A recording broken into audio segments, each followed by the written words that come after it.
मेरे दादा मुझसे पूछा करते थे, अक्सर औरों से भी पूछा करते थे, लेकिन जब उन्होंने मुझसे पूछा तो फिर पूछना बंद कर दिया।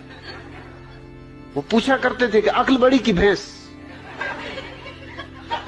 अब उनको कौन उत्तर दे। मुझसे एक दिन पूछ बैठे, मैंने कहा भैंस। उन्होंने कहा क्यों? मैंने कहा क्योंकि भैंस ये सवाल नहीं पूछती।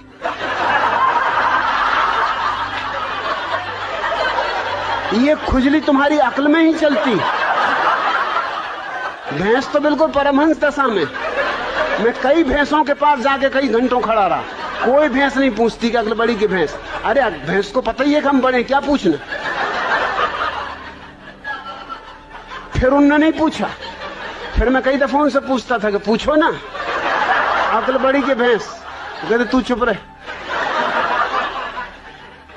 वो मुझे कहीं नहीं ले जाते थे, वो बड़ा सत्संग करते थे, महात्माओं के पास जाते थे। वो जब भी जाए मैं बैठे ही रहता था कि आया मैं भी, कि नहीं तू ले जाना नहीं, तू कुछ ना कुछ उल्टी सीधी बात कह देगा। मैंने कहा उल्टी सीधी बातें तुम लोग करते हो, मैं सीधी सादी बात करता हूं। अब तुम ये बात पूछते हो अक्ल बड़ी की भैंस, और मैंने सीधा उत्तर दे दिया कि भैंस, तो तुमको लगता है उल्टी सीधी बातें कर रहा हूं। अरे आने दो, मैं भी तुम्हारे महात्मा को जरा दिखाऊंगा। एक दफा मुझे ले गए, सिर्फ एक दफा ले गए। एक महात्मा के पास गए वो मिलने, मुझे ले गए।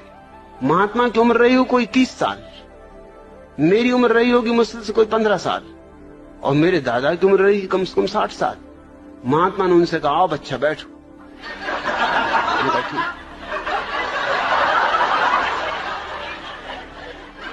मेरे दादा ने मुझसे कहा तुम्हें कुछ पूछना तुम पहले ही पूछ लो, नहीं तो फिर गड़बड़ हो जाएगी, फिर मैं पूछ लूं।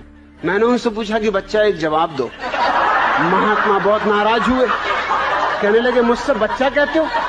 मैंने कहा तुम मेरे दादा को बच्चा कह रहे हरामजादे, 60 साल की उम्र के बूढ़े को बच्चा कह रहे, 30 साल के तुम हो, 15 साल का मैं हूं, तो कोई गणित में गलती कर रहा हूं? तुम बच्चा नहीं महाबच्चा हो।